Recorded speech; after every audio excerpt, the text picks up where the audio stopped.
Hello friends, welcome back to your own channel beginners point. और मैं हूँ श्रुति आपके साथ और हम देख रहे हैं क्लास 9 डेमोक्रेटिक पॉलिटिक्स का चैप्टर 4 का हमारा further part. Power of the prime minister. Powers क्या क्या होती है प्राइम मिनिस्टर के पास में। द कॉन्स्टिट्यूशन डज नॉट से very much about the powers of prime minister और द मिनिस्टर्स और the relationship with each other. हमारे कॉन्स्टिट्यूशन में अगर आप देखोगे तो ये कुछ भी नहीं बताता है। कॉन्स्टिट्यूशन में ऐसा कुछ भी नहीं लिखा है कि पावर्स क्या होंगी प्राइम मिनिस्टर की या किसी और मिनिस्टर्स की या उनकी रिलेशनशिप एक दूसरे से कैसी है।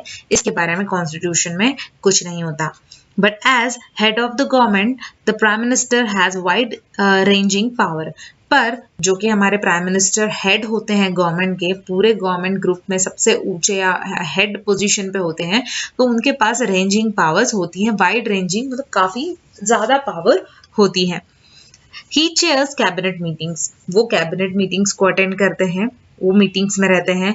ही coordinates the work of different department. वो अलग अलग डिपार्टमेंट के वर्क्स को कोऑर्डिनेट करने का काम करते हैं। His decision are final in case disagreement arise between departments. अगर किसी दो या किसी डिपार्टमेंट के बीच में डिसएग्रीमेंट हो रहा है किसी पर्टिकुलर चीज को लेकर कि एक डिपार्टमेंट एग्री है, एक डिसएग्री है, तो उस चीज में जो डिसीजन होता है वो फाइनल डिसीजन होता है जो कि प्राइम मिनिस्टर लेता है। He exercise general supervision of different ministries. वो अलग अलग जनरल सुपरविजन करते हैं अलग अलग मिनिस्ट्रीज का। जनरल सुपरविजन का मतलब क्या होता है कि अगर एक मिनिस्ट्री है, बहुत सारे अलग अलग मिनिस्ट्रीज है, तो किसी पर्टिकुलर मिनिस्ट्री को ध्यान में नहीं रखेंगे। वो सभी को ध्यान में रख के सभी के प्रॉफिट की जो बात होगी या जिससे फायदा है या फिर कह सकते हैं कि जो सही है, जनरल ओपिनियन वो देंगे, जनरल सुपरविजन करते हैं। All ministers work under this leadership. सारे मिनिस्टर्स जो हैं इस लीडरशिप के अंडर में काम करते हैं, मतलब प्राइम मिनिस्टर के अंडर में काम करते हैं। The prime minister distributes and redistribute work to the ministers. Ministers को वर्क डिस्ट्रीब्यूट या रीडिस्ट्रीब्यूट करने का काम भी प्राइम मिनिस्टर को होता है। He also has the power to dismiss ministers. उनके पास वो भी पावर होता है कि मिनिस्टर्स को उनकी पोजीशन से वो डिसमिस कर सकते हैं। When the prime minister quits, the entire ministry quits. जब प्राइम मिनिस्टर नहीं है या प्राइम मिनिस्टर कोई चीज नहीं कर रहे हैं या क्वाइट है, तो उस समय पूरी की पूरी मिनिस्ट्री भी कुछ नहीं कर सकती। Thus, if the cabinet is the most powerful institution in India, Thus, इसीलिए कि जब कैबिनेट जो मोस्ट पावरफुल इंस्टीट्यूशन इंडिया का माना जाता है, with in the cabinet it is the prime minister who is the most powerful. और तभी माना जाता है कि कैबिनेट के अंदर सबसे ज्यादा प्राइम मिनिस्टर अगर है तो वो मोस्ट पावरफुल है। The power of the prime minister in all parliamentary democracies of the world have increased so much in recent decades that parliamentary democracies are sometimes seen as prime ministerial form of government. मतलब जो power है prime minister की parliament, सारी की सारी parliamentary democracies में वो पूरे वर्ल्ड में बहुत ज्यादा बढ़ गई है। और ये कुछ डिकेड्स से, डिकेड्स मतलब 10 साल का जो ड्यूरेशन होता है, तो कुछ डिकेड्स मतलब वही कुछ 4-5 डिकेड से बोले तो 50-60 सालों से या 10-20 सालों से ये कुछ बढ़ने लगी है। ज्यादा ही इतना ज्यादा बढ़ गई है कि अब कभी कभी ये देखा जाता है कि prime ministerial form of government माना जाता है प्राइम मिनिस्टर की पावर को। As political parties have come to play a major role in politics, जैसे कि पॉलिटिकल पार्टीज जो है वो मेजर रोल प्ले करती है पॉलिटिक्स में, तो prime minister controls the cabinet and parliament through the party. Prime minister क्या करते हैं, कंट्रोल करते हैं कैबिनेट को और पार्लियामेंट को through the party. The media also contributes to this trend by making politics and election as a competition between top leaders of party. और जो मीडिया होते हैं वो भी कंट्रीब्यूट करते हैं इस ट्रेंड को। वो लोग क्या करते हैं, पॉलिटिक्स बनाते हैं, इलेक्शंस लेते हैं एक कंपटीशन के रूप में इन टॉप लीडर्स ऑफ पार्टी के लिए। In India too we have seen such a tendency towards the concentration of powers। और इंडिया में भी आपको ये देखने को मिलेगा, इस तरह की टेंडेंसी देखने को मिलेगी, concentration of powers in the hand of prime minister। Jawaharlal Nehru के हाथ में थी, जो फर्स्ट प्राइम मिनिस्टर थे इंडिया के, exercise enormous authority because he had great influence over the public. उनके हाथ में भी बहुत ज्यादा पावर थी और जो कि वो प्राइम मिनिस्टर थे इंडिया के, तो उन्होंने इनॉर्मस अथॉरिटी को एक्सरसाइज किया था क्योंकि ग्रेट इन्फ्लुएंस था उनका पब्लिक के ऊपर। Indira Gandhi was also a very powerful leader compare to her colleagues. Indira Gandhi भी बहुत ही पावरफुल लीडर के रूप में मानी जाती थी, उनके कलीग्स के कंपैरिजन में वो बहुत पावरफुल मानी जाती थी पूरे कैबिनेट में। Of course, the extent of power wielded by the prime minister also depends on the personality of the person holding that position. और of course ये तो है कि जो extent होता है power का प्राइम मिनिस्टर के थ्रू वो डिपेंड करता है पर्सनालिटी के ऊपर उस पर्सन की जो होल्ड कर रहा है उस पर्टिकुलर पोजीशन को. However, in recent year मतलब recent years में देखें तो rise of coalition politics has imposed certain constraints on the power of prime minister. और अभी अगर हम देखें तो कुछ रिसेंट ईयर्स में कोलिशन पॉलिटिक्स जो थी उन्होंने सर्टन कंस्ट्रेंट्स जो है वो लगा दिए हैं, इम्पोज कर दिए हैं पावर ऑफ प्राइम मिनिस्टर के ऊपर. The prime minister of a coalition government can not take decision as he like. और अब उस इम्पोजिंग जो उन्होंने इम्पोज किए हैं कुछ कंस्ट्रेंट्स को, उसके कारण जो प्राइम मिनिस्टर है कोलिशन गवर्नमेंट के वो डिसीजन अपनी पसंद से नहीं दे सकते. He has to accommodate different groups and factions in his party. उन्हें अकोमोडेट करना पड़ेगा अलग अलग ग्रुप्स को और फैक्शंस को उनकी पार्टी में, as well as among alliance partners. और जो उनके साथ में अलायंस हुए पार्टनर्स हैं उनके साथ भी उन्हें अकोमोडेट करना पड़ेगा डिफरेंट ग्रुप्स और फैक्शंस को. He also had to heed to the views and position of the coalition partners and other parties. फिर उन्हें heed भी करना पड़ेगा views को और positions को जो coalition partners के हैं या other parties के हैं, on whose support the survival of the government depends. जिनके support के ऊपर ही government का survival depend है या तय है या उसके ऊपर depend किया गया है.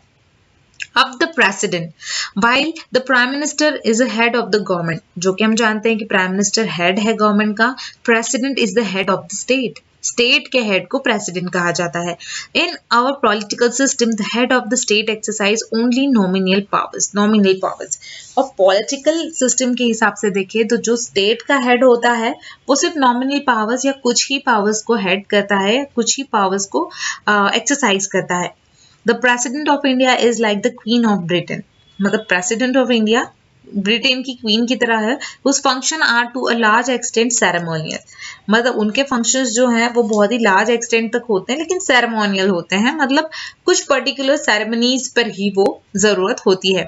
The president supervise the overall functioning of the all the political institution in the country so that they operate in harmony to achieve the objective of the state. President क्या करता है? सुपरवाइज करता है, मतलब पूरा देख रेख करता है, मतलब देखना एंड ऑल सब कुछ करता है. ओवरऑल फंक्शनिंग करता है सभी पॉलिटिकल इंस्टीट्यूशंस की हमारे कंट्री में, ताकि वो ऑपरेट कर सके हार्मनी में, वो सब चल रहे हैं कि नहीं, मतलब वहां पर पीस या शांति है या नहीं है, वो अचीव कर रहे हैं कि नहीं ऑब्जेक्टिव्स को, उस पर्टिकुलर स्टेट में ऑब्जेक्टिव्स अचीव हो रहे हैं या नहीं, वो सुपरवाइज करने का काम प्रेसिडेंट करते हैं. The president is not elected directly by the people. President को भी डायरेक्टली इलेक्ट नहीं किया जाता पीपल्स के थ्रू. द इलेक्टेड मेंबर्स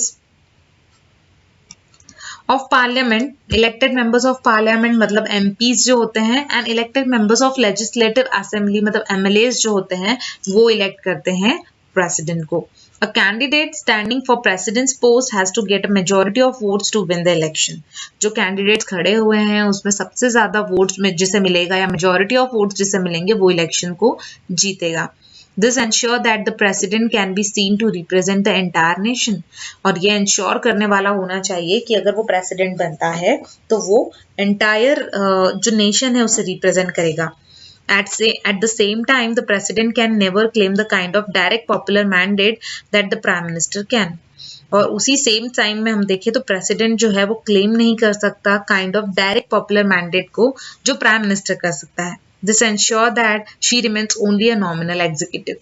ये बताता है कि इसीलिए वो एक नॉमिनल एग्जीक्यूटिव होता है प्राइम मिनिस्टर की कंपैरिजन में. The same is true of the power of president. और यही बात सेम है पावर ऑफ प्रेसिडेंट के लिए भी. If you casually read a constitution, अगर आप कैजुअली पढ़ेंगे कॉन्स्टिट्यूशन को तो you would think that there is nothing that she cannot do. आप अगर नॉर्मली पढ़ेंगे उसे तो आपको लगेगा कि ऐसी कोई चीज नहीं है जो प्रेसिडेंट नहीं कर सकता. All governmental activities takes place in the name of president. क्योंकि सारी की सारी गवर्नमेंटल एक्टिविटीज जो हैं वो प्रेसिडेंट के नाम से ही चलाई जाती हैं, रहती हैं शुरू. All laws and major policy decision of the government, सारे laws और जो major policy decision है गवर्नमेंट के वो भी इशू किए जाते हैं प्रेसिडेंट के नाम पर ही. All major appointments are made in the name of president. सारे के सारे बड़े बड़े appointments जो हैं वो भी प्रेसिडेंट के नाम पे ही अपॉइंट किए जाते हैं. This include the appointment of the chief justice of India, और इसके अंदर ही appointment of chief justice of India भी होता है। द जजेस of supreme court and high courts of the states, मतलब ये सारे लोगों के अपॉइंटमेंट्स भी प्रेसिडेंट के नाम के अंडर में ही होते हैं। चीफ जस्टिस ऑफ इंडिया, जजेस of supreme court, high courts of the state, the governor of the state, the election commissioner, ambassadors to the countries, to other countries, इस तरह के वो सारे इंटरनेशनल ट्रीटीज जो होते हैं और एग्रीमेंट्स जो होते हैं ये भी प्रेसिडेंट के नाम के अंडर में ही बनाए जाते हैं। The president is the supreme commander of defence force of India, और प्रेसिडेंट को सुप्रीम कमांडर भी कहा जाता है डिफेंस फोर्स ऑफ इंडिया का। But we should remember that the president exercise all this power only on the advice of council of minister. लेकिन हमें एक बात याद रखनी है कि प्रेसिडेंट ये सारी चीजों को या सारे पावर्स को एक्सरसाइज तभी करता है जब काउंसिल ऑफ मिनिस्टर की एडवाइस उन्हें मिलती है। The president can ask the council of minister to reconsider its advice. President उन्हें कह सकता है council of minister को कि वो reconsider करें अपनी एडवाइस को, but if the same advice is given again, लेकिन फिर से अगर council of minister ये कहते हैं कि वही एडवाइस वो दे रहे हैं तो उन्हें according to it काम करना पड़ता है, मतलब वो उन्हें ज्यादा फोर्स नहीं कर सकते। Similarly, a bill passed by the parliament become a law only after the president give assent to it. और इसी तरह से जो बिल पास किया जाता है पार्लियामेंट के थ्रू वो भी लॉ बनता है तभी जब प्रेसिडेंट उसे एसेंट देता है। If the president wants she can delay this for some time, अगर प्रेसिडेंट चाहे तो वो कुछ समय के लिए उसे रोक सकता है, डिले कर सकता है, and send the bill back to parliament for reconsideration, और वो चाहे तो वो पार्लियामेंट को वो जो बिल है वापस रिकंसिडरेशन के लिए भेज सकते हैं। But if parliament passes the bill again she has to sign up, लेकिन फिर से अगर पार्लियामेंट ने उन्हें वही बिल पास किया तो उन्हें उसे साइन करना पड़ता है। So you may wonder what does the president really do, तो फिर आपको ऐसा लगता होगा कि फिर एग्जैक्टली प्रेसिडेंट क्या करते हैं। Can she do anything on her own at all, क्या कोई चीज ऐसी है जो खुद के डिसीजन पे वो कर सकते हैं। There is one very important thing she should do on her own, appoint the prime minister. वो सिर्फ एक ही चीज है, एक इंपॉर्टेंट चीज है जो खुद अपने डिसीजन से कर सकते हैं, और वो है कि वो प्राइम मिनिस्टर को अपॉइंट कर सकते हैं। When a party or coalition of parties secure a clear majority in the election, जब कोई पार्टी या कोalition ऑफ पार्टीज जो है वो क्लियर मेजोरिटी ऑफ इलेक्शन में सिक्योर करती हैं तो प्रेसिडेंट जो है वो अपॉइंट करता है लीडर ऑफ मेजोरिटी पार्टी को और कोalition को जो एंजॉय करती है मेजोरिटी सपोर्ट को लोकसभा में। When no party or coalition gets a majority in Lok Sabha, अगर कोई भी पार्टी को या कोalition पार्टी को मेजोरिटी वोट्स नहीं मिलते लोकसभा में तो प्रेसिडेंट एक्सरसाइज हर डिस्क्रिशन, तो प्रेसिडेंट जो है अपना डिस्क्रिशन एक्सरसाइज करते हैं। तो president appoint a leader who in her opinion can muster majority support in Lok Sabha. मतलब क्या होता है, प्रेसिडेंट एक्सरसाइज अपने डिस्क्रिशन को मतलब अपना डिसीजन देते हैं। यहाँ पर जब कोई पार्टी नहीं जीती है या मेजोरिटी वोट नहीं मिले लोकसभा में तो प्रेसिडेंट खुद उस लीडर को चुनती है जिससे उन्हें लगता है कि उनके ओपिनियन में लगता है कि वो मस्ट मेजोरिटी सपोर्ट उन्हें मिल सकता है लोकसभा से। In such case the president can ask the newly appoint prime minister to prove majority support in Lok Sabha within the specific time. जैसे कि पहले ही बताया था कि सिलेक्ट अगर कर भी दिया है तो प्रेसिडेंट जो है वो न्यूली अपॉइंटेड प्राइम मिनिस्टर को ये कहेगा कि उसे अपने आप को प्रूव करके दिखाना है, उसे लोकसभा से ज्यादा सपोर्ट या मेजोरिटी ऑफ सपोर्ट पाने की कोशिश करना है एक गिवन स्पेसिफिक टाइम के अंदर। अगर वो प्रूव करके बताता है तो उनकी पोजीशन पे वो कंटिन्यू रहते हैं। तो इस तरह से प्रेसिडेंट का क्या रोल है हमने यहाँ पर देखा। फर्दर पॉइंट्स को हम अपने अगले वीडियो में कवर करेंगे।